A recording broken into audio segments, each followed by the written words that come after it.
Hello friends, welcome to my YouTube channel Sweet Moment.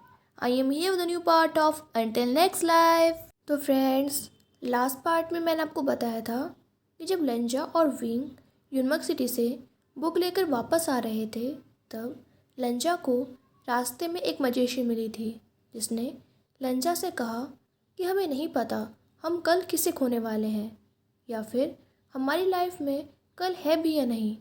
तो अगर तुम उससे प्यार करते हो तो उसे अपने पास रख लो, इससे पहले कि बहुत देर हो जाए। इसके बाद जब वो दोनों क्लाउड रिसेस वापस आए, तब लेंजा ने लैंसचर से कहा कि ब्रदर, मैं विंग को अपने रूम में वापस चाहता हूँ ताकि हम दोनों पहले की तरह रह सकें। तो फ्रेंड्स, अगर आपने अंटिल नेक्स्ट लाइफ के पहले के पार्ट्स नहीं देखे हैं तो लिंक मैंने डिस्क्रिप्शन बॉक्स में दी है, आप वहाँ जाके देख सकते हैं। और अगर आप मेरे चैनल पे न्यू हैं और आपको मेरी वीडियोस पसंद आती हैं तो इसके आगे के पार्ट्स देखने के लिए मेरे चैनल को सब्सक्राइब और बेल आइकन को प्रेस करना मत भूलिएगा। आज की स्टोरी स्टार्ट करते हैं। जब विंग को लंजा के रूम जिंगशी में भेज दिया जाता है तो बहुत कंफ्यूज था कि उसे आज यहाँ पर क्यों भेजा गया है, और वो लंजा से पूछता है कि लंजा, मुझे यहाँ क्यों बुलाया गया है। विंग के माइंड में अपने पास्ट की मेमोरीज चल रही थी जब वो इस रूम में लंजा के साथ रहता था और बेड पर बैठकर विंडो के बाहर के ब्यूटीफुल सीन्स देखा करता था। दोनों एक दूसरे से अपना फ्यूचर डिस्कस करते थे जिसमें सिर्फ वही दोनों होते थे। अपना पास्ट याद आने के बाद विंग की आंखों में टीयर्स आ जाते हैं और वो लंजा की तरफ देखता है जो कि बस विंग को ही देख रहा था। और विंग कहता है, लंजा, मैंने इस रूम को बहुत मिस किया। वांगजी कहता है, मैंने तुम्हारा यहाँ पर होना बहुत मिस किया विंग। फिर वो विंग का हाथ पकड़कर उसके पास बैठ जाता है और कहता है, विंग, तुम्हारे लिए मेरे पास कुछ है। पर विंग पाउट करते हुए कहता है, मैं तुमसे बहुत नाराज़ हूँ लंजा। लंजा कहता है, पर ऐसा क्यों? विंग कहता है, हम दोनों बेस्ट फ्रेंड्स हैं, पर तुमने मुझे फिर भी ये बात नहीं बताई कि तुम किसी को लव करते हो। लंजा विंग की सिलीनेस पर स्माइल करता है और उससे पूछता है कि विंग, तुम किस बात से अपसेट हो? इस बात से कि मैंने तुम्हें ये बात नहीं बताई, या फिर इसलिए क्योंकि मैं किसी और को प्यार करता हूँ? विंग अपना फेस नीचे कर लेता है और कहता है, मुझे नहीं पता। लंजा कहता है, मैंने तुम्हें अपने प्यार के बारे में क्या बताया है विंग?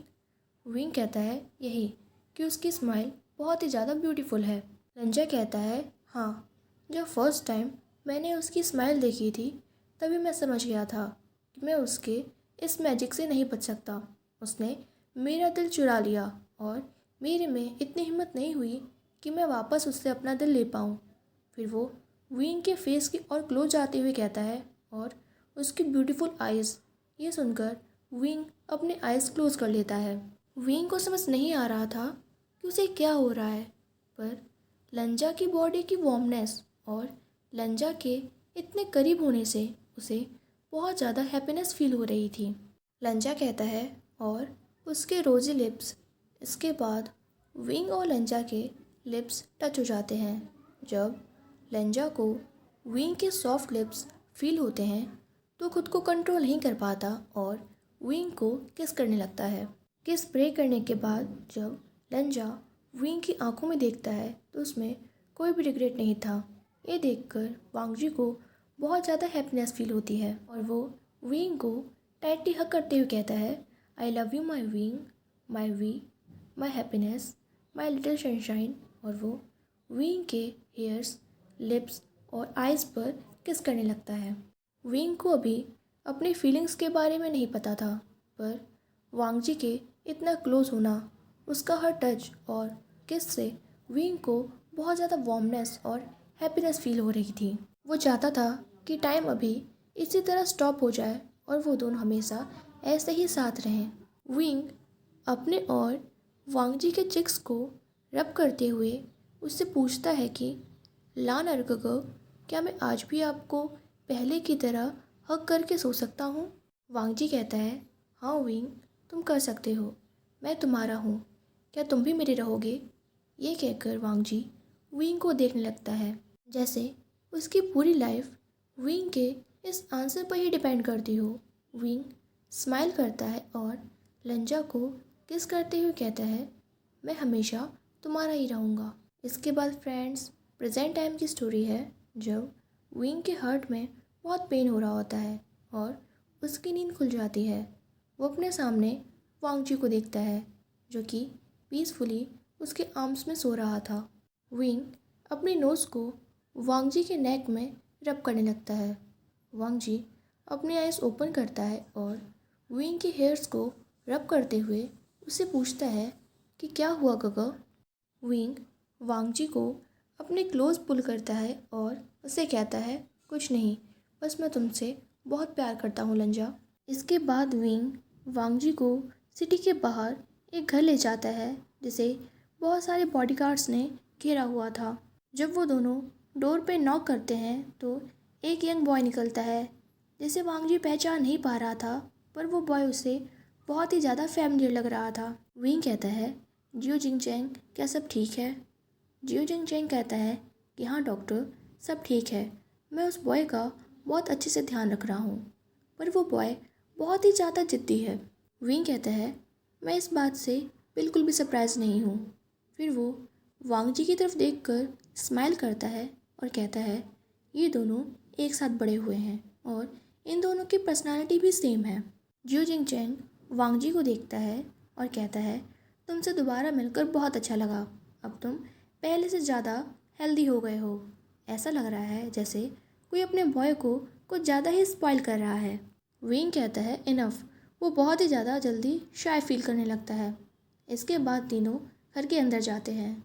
जब वांगजी जुयांग को बेड पर लेटा हुआ देखता है तो तुरंत उसके पास जाता है और उसे टाइटली हग कर लेता है और पूछता है, ब्रदर, क्या आप ठीक हैं? मैंने आपको बहुत ज़्यादा मिस किया। जुयांग वांगजी के बैग को रब करने लगता है और उसे काम डाउन करने की कोशिश करता है। फिर वो कहता है, माय लॉयन, रोना बंद करो, मैं बिल्कुल ठीक हूँ और ये डॉक्टर जो मेरा ख्याल रख रहा है ये बहुत ही ज़्यादा क्यूट है, शायद मैं बाद में इसे हिट कर सकता हूँ। वांगजी उसे इडियट कहता है। फिर वो विंग की तरफ देखता है और कहता है, थैंक यू गगर, इसे बचाने के लिए। विंग कहता है, कोई बात नहीं, अब तुम दोनों आराम से बात करो, मैं हॉस्पिटल जा रहा हूँ। शायद मैं कल तुमसे नहीं मिल पाऊँगा, लेकिन मेरा ड्राइवर यहीं है, तुम्हें जो चाहिए तुम उसे कह सकते हो। फिर विंग वहाँ से चला जाता है। उसके बाद जुयांग वांगजी से कहता है कि वांगजी, हम उसे भी अपने साथ खतरे में डाल रहे हैं। ये मुझे बिल्कुल भी सही नहीं लग रहा। बॉस को पता है कि वो डॉक्टर बहुत ही ज़्यादा रिच है और बहुत बड़े बिजनेसमैन का बेटा है। वांगजी कहता है, ब्रदर, पर मैं उसे नहीं छोड़ सकता। मैं उसे छोड़ना चाहता हूँ पर मैं करने में एबल नहीं हूँ। वांगजी की आंखों में टीयर्स आ जाते हैं और वो कहता है, मुझे ऐसा लग रहा है जैसे मुझे कुछ हो गया है। जुयांग कहता है, तुम्हारा क्या मतलब है? वांगजी कहता है, पहले मुझे अपनी सिचुएशन एक जोक लग रही थी। मुझे ऐसा लग रहा था कि विंग मेरे साथ टॉइंग कर रहा है और मैंने उसे ऐसा करने दिया, पर जिस तरह वो मुझे देखता है, मेरा ख्याल रखता है और मुझे प्रोटेक्ट करता है, इससे साफ पता चलता है कि वो मुझसे बहुत ज़्यादा प्यार करता है। मैं लव एट फर्स्ट साइट पर बिलीव नहीं करता, पर यहाँ उससे भी कुछ ज़्यादा सीरियस, कुछ इम्पॉर्टेंट है जिसे मैं समझ नहीं पा रहा हूँ। जुयांग पूछता है, और तुम्हारी फीलिंग्स का क्या? क्या तुम भी उससे प्यार करते हो? ये क्वेश्चन सुनकर वांगजी का फेस पेल हो जाता है। वो भी हमेशा अपने माइंड में यही क्वेश्चन पूछता रहता था। वांगजी कहता है कि हाँ, मैं उससे प्यार करता हूँ। मैं हमेशा वेट करता रहता हूँ कि विंग कब घर आएगा और मुझे देखकर स्माइल करेगा। मैं जब भी ये सोचता हूँ कि मैं उसकी हैप्पीनेस हूँ तो मुझे ऐसा फील होता है कि मैं हमेशा बस उसी के साथ रहूँ, और जब हम दोनों साथ होते हैं तब मैं सिर्फ विंग का फेस देखता रहता हूँ। मुझे हमेशा ऐसा फील होता है कि बस मैं उसे टाइटली हग कर लूँ और उसे किस करता रहूँ। फिर वो ऑकवर्डली स्माइल करते हुए कहता है, आपको ऐसा नहीं लग रहा कि मैं क्रेज़ी हो गया हूँ? पर मुझे ऐसा लगता है जैसे कोई और मेरे अंदर रहता है। वांगजी की बातें सुनने के बाद जुयांग की आंखें सरप्राइज से बड़ी हो गई थीं और वो कहता है कि हाँ, मैं भी यही सोच रहा था। वांगजी कहता है, धीरे धीरे मेरी पर्सनैलिटी चेंज होती जा रही है। मैं पहले से ज़्यादा सीरियस, काम और मैच्योर होता जा रहा हूँ। और सबसे ज़्यादा मोस्ट इम्पॉर्टेंट बात, फिर वांग जी खुद की तरफ पॉइंट आउट करते हुए कहता है कि जब भी विंग मुझे लंजा बुलाता है तो मुझे ऐसा फील होता है जैसे इस वॉइस को मैं सुन चुका हूँ, जैसे ये मेरा ही नाम है। मैं इन सारी चीज़ों से बहुत ज़्यादा स्केर्ड हो गया हूँ ब्रदर। सिर्फ आप ही हो जिससे मैं ये सारी बातें शेयर कर सकता हूँ। जुएं कहता है, मैं हमेशा तुम्हारे साथ हूँ वांग जी, और इसका एक ही सॉल्यूशन है, तुम्हें विंग के क्लोज जाना चाहिए। टाइम धीरे धीरे तुम्हें बता देगा कि तुम्हारे मन में विंग को लेकर क्या फीलिंग्स हैं। वांग जी कहता है, हाँ ब्रदर, अब मुझे विंग से बात करनी ही होगी। फिर वो उस रूम के बाहर जाते हुए कहता है कि अपना ध्यान रखना और उस डॉक्टर को ज़्यादा परेशान मत करना, आप अभी भी बहुत ज़्यादा वीक हो। इधर हॉस्पिटल में विंग एक पेशेंट जिसका कुछ टाइम पहले कार एक्सीडेंट हुआ था उसके एक्सरे के इंस्ट्रक्शन देके रूम के बाहर आ जाता है और एक ओल्ड मैन के पास चेयर्स पर बैठ जाता है जो कि थोड़े से टेंस लग रहे थे। वो ओल्ड मैन विंग से पूछते हैं कि इतने सारे पेशेंट को अपनी लाइफ के लिए फ़ाइट करते हुए रोज़ देखना बहुत हार्ड होगा ना डॉक्टर। विंग कहता है, हाँ ग्रैंडपा, लेकिन अगर आप किसी चीज़ को करने का डिसीज़न कर लें और उसे एंड तक फॉलो करें तो ये उतना हार्ड भी नहीं होता। और मैं अपने वर्क से बहुत ज़्यादा प्यार करता हूँ और अपने वर्क की वजह से ही मैं उस पर्सन को ढूंढ पाया जिसे मैं हमेशा के लिए खो चुका था। आप यहाँ पर अपनी वाइफ की सर्जरी का वेट कर रहे हैं। ओल्ड मैन कहते हैं कि हाँ, 50 सालों में फर्स्ट टाइम मेरी वाइफ इतनी बीमार हुई है। मुझे बहुत डर लग रहा है। मेरी बस एक ही विश है कि मैं अपनी वाइफ से पहले मरूं। विंग उन्हें समझाते हुए कहता है कि ऐसा मत कहिए, उन्हें कुछ नहीं होगा, आप मुझ पर ट्रस्ट कीजिए। क्या मैं आपसे कुछ पूछ सकता हूँ? अपनी वाइफ को लेकर क्या इतने सालों में कभी भी आपका प्यार चेंज हुआ है? ओल्ड मैन कहते हैं कि नहीं डॉक्टर, कुछ लोग ऐसे होते हैं जो आपकी लाइफ में फॉरएवर के लिए होते हैं, बस आपको उन्हें ढूंढकर अपने पास रखना होता है। विंग कहता है कि हाँ, और कुछ लोग नेक्स्ट लाइफ के लिए भी होते हैं। फिर वो स्माइल करता है और कहता है कि ग्रैंडपा, आप बहुत ही ज़्यादा हैप्पी और स्ट्रॉन्ग मैन हैं। बस हमेशा इसी तरह हैप्पी रहिएगा और अपने वाइफ को लव करते रहिएगा। वो बहुत लकी हैं जो उन्हें आप मिले। फिर विंग अपने स्टाफ रूम में आ जाता है और वहाँ पर एक बेड पर लेट जाता है। वो सोचता है कि वो सबसे ज़्यादा लकीएस्ट मैन है जो उसे टू लाइफ लव मिला, और वो अपनी आंखें क्लोज कर लेता है। तभी उसे अपने चेक्स पर किसी का टच फील होता है और वांग जी की वॉइस सुनाई देती है, गगो, क्या आप सो चुके हैं? विंग सोचता है कि वो कोई ड्रीम देख रहा है, पर तभी उसके फोरहेड पर सॉफ्ट लिप्स टच करते हैं। इससे उसे समझ में आ जाता है कि वो ड्रीम नहीं देख रहा, और वो तुरंत बेड पर उठ जाता है। वांग जी विंग को ही देख रहा था, पर विंग वांग जी की पूरी बॉडी को चेक करते हुए उससे पूछता है कि वांग जी, क्या कुछ हुआ है? तुम यहाँ क्या कर रहे हो? क्या तुम्हें सही फील नहीं हो रहा है?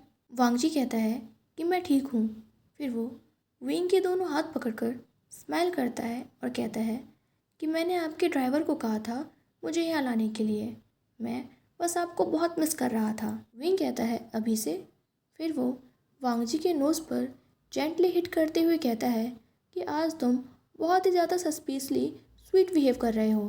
फिर वांग जी विंग से कहता है कि तुमने मुझसे झूठ कहा, तुमने कहा था कि तुम आज बहुत ही ज़्यादा बिजी हो, पर ऐसा लग रहा है कि तुम मुझसे बोर हो चुके हो।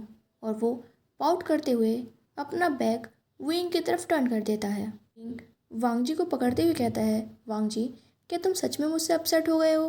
वांग जी कहता है कि अब मुझे आदत हो गई है तुम्हें रोज़ देखने की, तुम्हारे साथ खाना खाने की, तुम्हारे साथ मूवी देखने की और तुम्हारे साथ सोने की।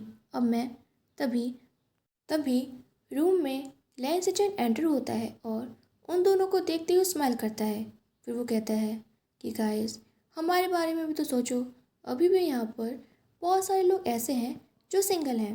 वो वांग जी के शोल्डर पर टैप करते हुए कहता है, हैंडसम किड, तुम्हें फिर से देखकर बहुत अच्छा लगा। वांग जी कहता है, मुझे भी। फिर वो लैन सिचन को ग्रीट करते हुए कहता है कि आप कैसे हैं? लैन सिचन कहता है कि मैं ठीक हूँ। वांग जी उनसे पूछता है कि क्या मैं विंग को कुछ टाइम के लिए यहाँ से ले जा सकता हूँ? लैन सिचन कहते हैं कि हाँ, तुम दोनों अपने स्वीटनेस से मुझे मार दो, उससे ये ज़्यादा बेटर है। वांग जी विंग का हाथ पकड़कर उसे रूफ पर ले जाता है और नाइट स्काई की तरफ देखते हुए उससे पूछता है कि यहाँ पर अच्छा फील हो रहा है ना। विंग कहता है हाँ। फिर वो वांग जी के क्लोथ्स रिमूव करते हुए उससे पूछता है कि तुम्हें मुझसे क्या कहना था। वांग जी कहता है कि हाँ, बहुत ही ज़्यादा इम्पॉर्टेंट। फिर वो विंग की तरफ अपना फेस करता है और कहता है कि हम दोनों बहुत ही ज़्यादा डिफरेंट वर्ल्ड से बिलोंग करते हैं। तुम एक सक्सेसफुल और स्ट्रॉन्ग मैन हो और मैं अभी भी एक यंग बॉय जिसका फ्यूचर बहुत ही ज़्यादा बेकार है। विंग वांग जी को स्टॉप करने की कोशिश करता है, पर वांग जी कहता है कि पहले मुझे कंप्लीट करने दो। मैं खुद को चेंज करना चाहता हूँ। मैं खुद को तुम्हारे काबिल बनाना चाहता हूँ। जब तक मैं तुम्हारे साथ हूँ मैं तुम्हें हमेशा हैप्पी रखूँगा। फिर वो विंग के फेस को अपने हाथ में पकड़ लेता है और विंग को किस करने लगता है। विंग अपने दोनों हाथ वांग जी के नेक के अराउंड रैप कर लेता है और उसकी आंखों से टीयर्स निकलने लगते हैं। वो इतने सालों से बस इसी का तो वेट कर रहा था। वांग जी किस को ब्रेक करता है और विंग के टीयर्स पोंछते हुए कहता है, मैं तुम्हें सिर्फ प्यार दूंगा। मुझे समझ नहीं आ रहा, पर मैं तुमसे बहुत प्यार करता हूँ।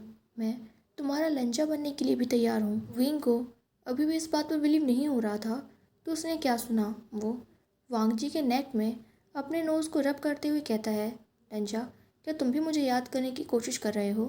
फ्रेंड्स, इस स्टोरी का नेक्स्ट पार्ट मैं जल्दी शेयर करने की कोशिश करूँगी।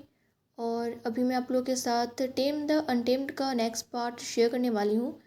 तो अगर आप लोग को ये वीडियो अच्छी लगी हो तो please like this video and subscribe my channel. Bye bye, take care.